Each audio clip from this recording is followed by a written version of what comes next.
Semua yang bikin izin sewaktu-waktu harus disweeping, dikaji ulang, bukan untuk membiarkan.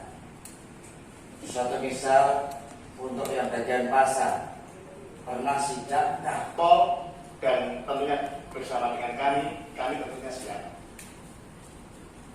terkait dengan hal itu.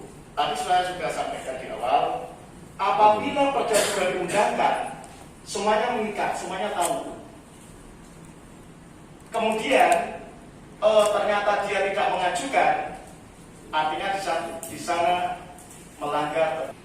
Khusus yang di Pucak Wangi ini, izin gangguannya ada, IMB-nya ada, TDP-nya ada, tanda data perusahaan ada. Kemudian yang khusus, iya, yang khusus Pucak Wangi, semua yang panjenengan sebutkan ada. Rekom dari Pak Rioso ada tidak? Jadi gini, yang untuk Pucak Wangi dulu ya. Ya, 2014 itu ya. Iya. Kemudian berarti rapat ini rapat koordinasi hasil dari sidang komisi ketika di lapangan. Tentunya ya, penting kita selesaikan dengan kepala dingin aja. Pasti ada penyelesaiannya. Prinsip kalau niat kita itu bagus, pasti ada penyelesaian. Saya yakin itu. Hal-hal semacam ini kan sudah terjadi ketika dari tahun 2016 kemarin. Problemnya ya kayak gini terus. Kayak gini terus ketika ada Indomaret di dekat pasar tradisional, kayak gitu aja. Dan ini kita koordinasikan, kita cari solusinya. Atau Alfamart itu tahun berapa? 2015. Tahun 2015. Baru konangan saiki. Tidak, Mas. Boleh saya? Artinya gini loh, Pak. Misalnya yang Pak Sugeng itu sesuai aturan, Pak. Jadi gini memang contohnya ya, kalau kurang dari 500 meter itu kan tidak boleh. Tetapi di peralihan apabila berdiri sebelum perda, perbuk dan perda, perbuk sebelum perda itu diperbolehkan, Pak. Saya sampaikan. Jadi apa ya soal? Iya.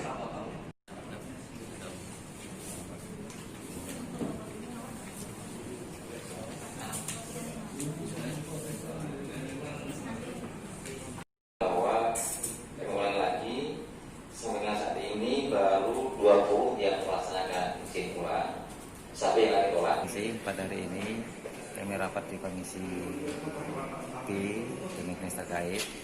Ini kita lanjut hasil temuan Komisi B yang ke lapangan, di mana di Kecamatan Pucak Wangi ada Indomaret dan Alfamart yang belum lengkap izinnya. Sehingga pada hari ini kami rapat koordinasi dengan dinas terkait untuk mencari solusi yang terbaik. Perlu kami sampaikan bahwa sampai dengan saat ini ada 138 toko swalayan yang berjejaring. Dari 138 yang sudah memperbarui izinnya sesuai dengan Perda nomor 2 tahun 2019 dan sesuai dengan sistem OSS, Online Single Submission, ini baru 19 yang mengajukan izin. Jadi Indomaret itu baru 12, Alfamart baru 7, yang satu ini masih kita verifikasi. Itu kalau yang UTS-nya Pak, berapa banyak yang sudah Jadi punya Pak? sekarang UTS kan sudah tidak ada. Jadi UTM sekarang sudah tidak ada karena melebur jadi satu di OSS itu. Jadi nanti keluarnya adalah surat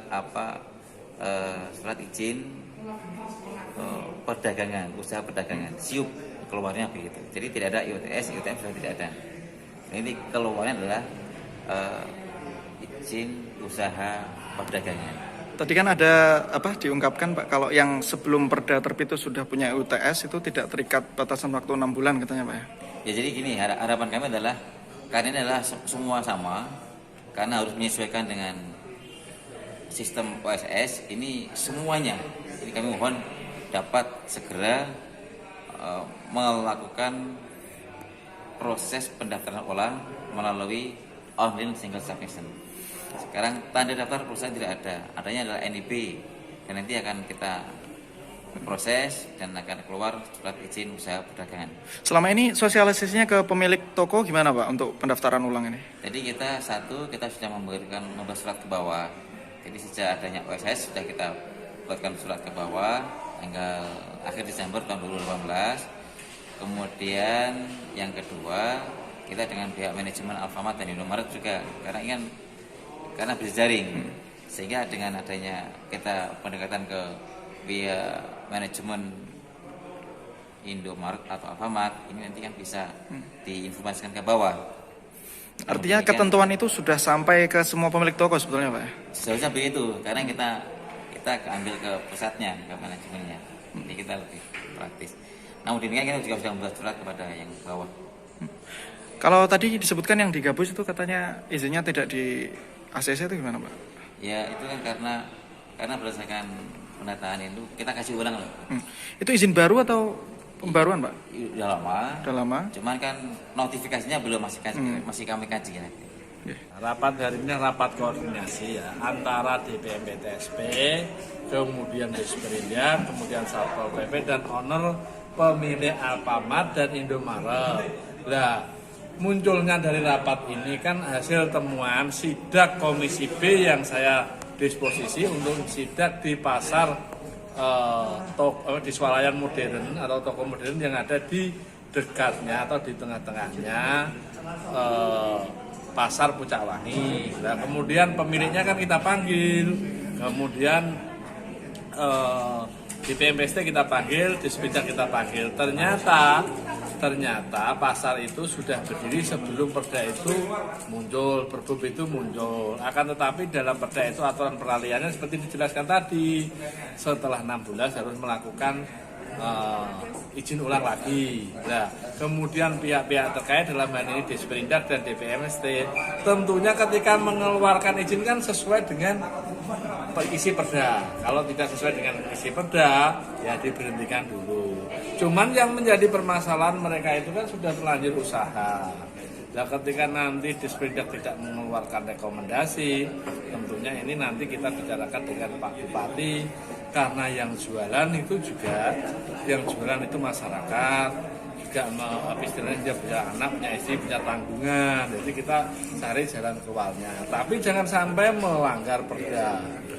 Ya nanti kita perintahkan dari masing-masing OPD tadi untuk mendata ulang, untuk melakukan cek mana-mana yang sudah melakukan izin kembali, mana yang belum. Kalau sudah diperintahkan tidak mau melakukan izin kembali, ya kita tutup. Berarti dia memang sengaja berengkel. Nanti kita perintahkan dinas terkait untuk nutup. Tapi kalau dia melakukan istilahnya itu izin ulang, kemudian ada yang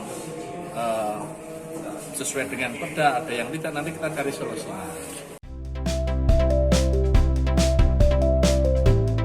Jangan lupa subscribe ya.